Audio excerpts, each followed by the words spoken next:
we're going to have to, this is where it should start.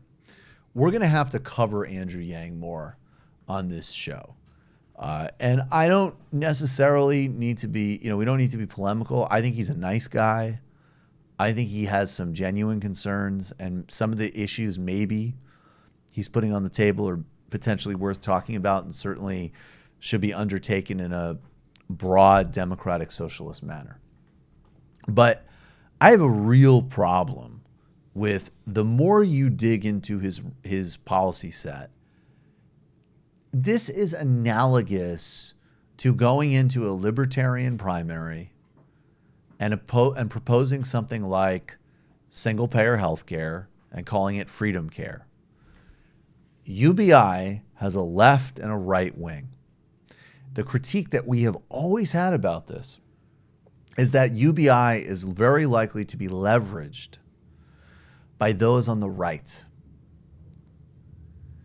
Because if you look at a broad package to decommodify politics, to give people health care, to have free college, to have even a federal jobs guarantee, you're talking about policy sets that can seriously empower a broad set of people. My understanding is that Yang, he's not saying $1,000 a month in addition to a broad set of social investments. In fact, my understanding, and please correct me if I'm wrong, but I've read his website, and I'm very disturbed by this, that you can opt in or out. You can opt out of other social benefits and opt in for $1,000 a month. Now, this is quite similar to what Charles Murray proposed. Let's read from his site. How would you, well, this is what I want to get to too, because this is more what is disturbing me tonight. But who would get on Yang's plan? That's above, right? Oh, is it? Yeah. Every U.S. citizen age 18 would receive $1,000 a month regardless of income or employment status, free and clear. No jumping through hoops, yet this means that everyone you know, this means that everyone you know would receive a check for $1,000 a month every month starting in January 2021. What would you do with $1,000 a month, whatever you now make? Let's find out. It's not true. It's not true. But this is actually, okay, so this is key here. How would we pay for UBI? It's easier than you think. Andrew proposes funding UBI by consolidating some welfare programs and implementing a value-added tax. 10% of current welfare and social program beneficiaries would be given a choice between their current benefits and $1,000 a month cash unconditionally. Most would prefer cash with no restriction. That's a big, that Most is doing a lot of work there. Most is doing a lot of work there. Now, the calculations when Charles Murray, who of course is the bell curve, arch, far-right propagandist, the calculations he put in, because he proposed in a book several years ago. And granted, Yang is saying that he would present it as a choice. So that's very different than what Murray was proposing. But Murray proposed wiping out essentially the Great Society and New Deal and having some form of modest basic income, UBI, in replacement. Now, if you did that and you started adding up lost health care, lost housing benefits, and other things, you will end up an objective loser. And one of the reasons that even to that 10% that he's offering this choice to, that offer can be so cruel if it's carried out in the wrong way, is if you go to people who rely on government programs. I grew up in a family like this, right? Where there were times we absolutely relied on essential programs to get by and survive. And there's also no doubt that if you offered $1,000, there would be every single temptation to take it because there's no cash around. Slumlords and scumbag landlords do this in New York all the time. They get people out of rent-controlled situations, which is the absolutely better long-term plan, but they waive, $10,000 in front of people who cannot, as an example, maybe buy groceries. So I find any notion of a trade-off, even if it is for 10%, to be extremely problematic. Yeah. Just to note, the average SSDI recipient receives, in 2019, received over $1,200 a month. Exactly. And just to tack on to this, as a, to juxtapose this to what we were talking about at the beginning of this segment. Yes. The reason that because a lot of people I feel like get confused when we talk about UBI being a libertarian fantasy. Right. The reason why we say this is because, so Milton Friedman, for example, who is like, the kingpin here, very much he called it helicopter money. Right. He says an economic proposal would be that you could just throw money from the helicopters to get rid of government assistance. Why do they prefer this model to any kind of model of social welfare? Well, it's to privatize as much of the economy as they can. So all the things that have been decommodified, something that we are saying that we want to do more of in our society, they want to recommodify them. So they want to make all these welfare programs that we have to be for-profit systems.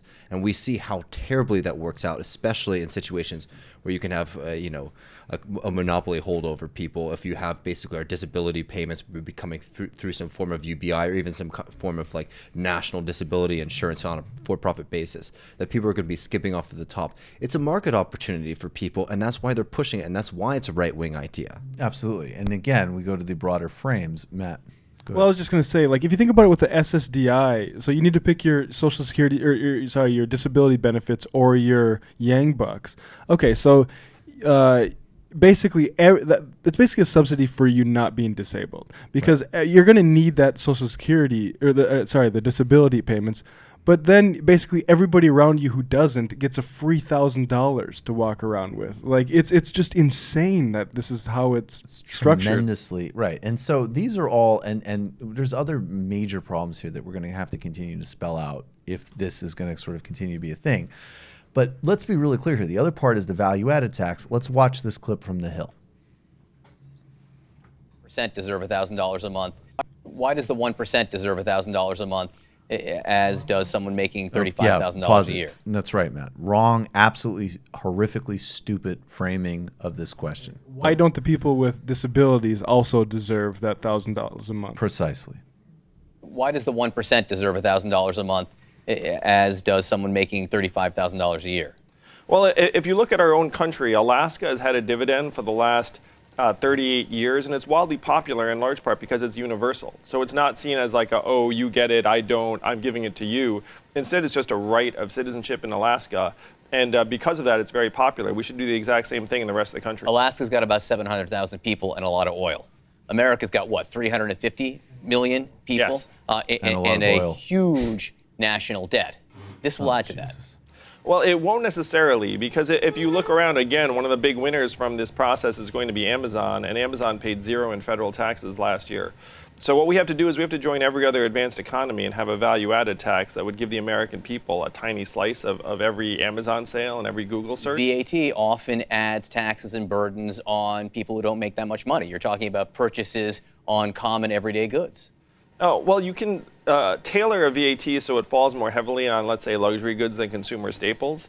But we need to make this kind of move because if you have things like artificial intelligence, right now our income tax system will do a very, very poor job of getting some of those resources in the hands of the American people.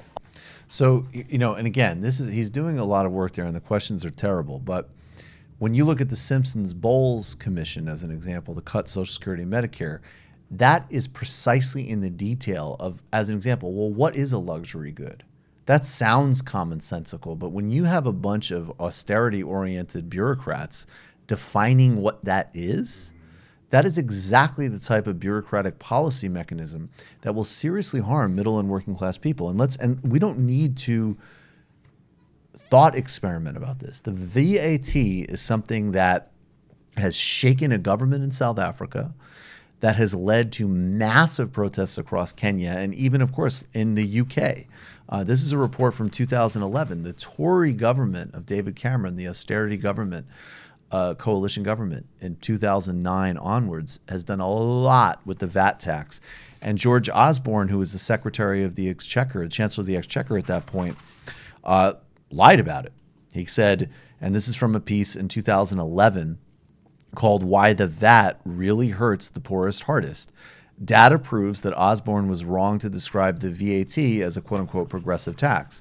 When George Osborne rose VAT 20% in his emergency budget I, like others, warn not only that the tax would rise would prove economically defective, it is also expected to reduce annual growth by 0.3%, but that it would hit the poorest hardest.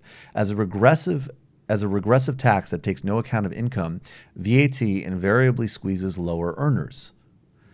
But despite all evidence contrary, Osborne insisted that the VAT was a progressive tax in January 2011, and go on to explain how Osborne was lying about it.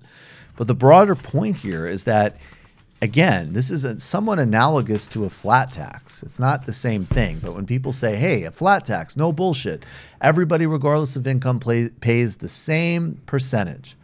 Well, that might really look differently if you're making $30,000 a year than if you're making $20 million a year, 15% of your income. So similarly with VAT, if you go and you throw some surcharge, even including, by the way, on Amazon transactions, it's smart of him to frame that it will hit Amazon. But why would you want to hit Amazon for a family buying groceries and diapers or whatever over Amazon? Why would they have extra pennies in those transactions? Why not just a plan that says Amazon has to stop hiding money from the federal government, and we will use an empowered, ruthlessly aggressive IRS to tax the hell out of them and monitor them as a monopoly, by the way. I mean, this is extraordinary. When you have Bernie Sanders talking a serious class war of politics with real proposals, Elizabeth Warren with some very smart progressive proposals on things like monopolies, and he's saying taxes on Amazon, but if they're VAT, they're going to translate on you. Yeah. And it's regressive, and it's also when you look at this country, the reason that Andrew Yang, I feel like, is popular though is because you get those kind of stupid questions, and Andrew Yang is Absolutely. at least his and he's better the than way the he's- interviewer, Exactly. 100%. So the way that he's dealing with this is being creative. So people are like, oh yeah, we do need radical solutions. But you know what? The fact is about this country, if you look at people on a macro level in the United States, you can say like, yes, $1,000 would do a lot for people on an individual level, right? But if you really look fundamentally at the United States of America, the biggest problem is wealth distribution. So when we're talking about something like how we want to fund universal programs, we should be talking about things like capital gains tax, right? We should not be coming at everyday purchases of most workers in this country. That's the same reason that he's trying to talk about the UBI being something that is going to benefit everybody. No, in this country, what we really do need is we need a wealth transfer, and you're going to get that through taxing the rich and redistributing that money to the poor people and the working people. So we do not need this kind of nonsense scheme that tries to benefit everybody equally, because what we really need to do is we need to redistribute the benefits of the society to the majority of people who have been screwed over by it. And you decommodify, because guess who's licking their chops at Yang bucks? It's the student loan industry. Well, it's like the school voucher program. Yeah, exactly. Right? Or And medical, it's exactly the same kind of system that you would see under that model. We're gonna give you $500 more in Yang bucks this year, so you can pay for insulin, which is gonna be jacked up way more than it even already is. You've just watched a Michael Brooks show video, and you can watch all of our full main live shows every Tuesday night at around 7 p.m. Eastern Time, and subscribe to get all of the clips you want. We're covering the globe. We're focusing on international relations, the intellectual dark web. We're having fun. We're doing deep dives with a lot of amazing guests. Of course, become a patron for the whole thing at patreon.com/TMBS, or subscribe to this YouTube channel and help us keep growing and get that content out there. Subscribe below.